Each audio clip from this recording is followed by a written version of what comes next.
Ce sont les préparatifs de la dernière étape. Zhang Guohua et ses collègues jardiniers travaillent d'arrache-pied à planter davantage de fleurs fraîches pour l'exposition à venir. En tant que locale de Yanqing, Madame Zhang est enthousiaste de faire partie de son développement vert. Nous avons planté diverses fleurs et arbres au printemps, dont des forsythias, des pêchers et des abricotiers. J'aime tout simplement jardiner. Je dois dire que Yanqing a donc à offrir de nombreuses plantes exposées à l'expo sont ici. Plus de 2000 espèces de plantes et de fleurs indigènes de Yanqing seront exposées au rassemblement horticole mondial.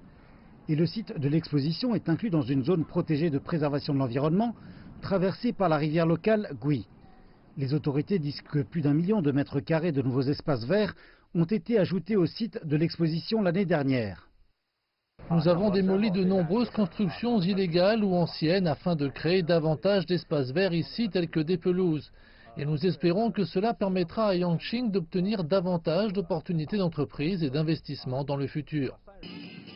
Les résidents du coin ressentent les bénéfices de ces réalisations écologiques. Nous avons planté diverses fleurs et arbres au printemps, dont des forsythias, des pêchers et des abricotiers. J'aime tout simplement jardiner. Je dois dire que Yanqing a donc à offrir de nombreuses plantes exposées à l'expo sont ici.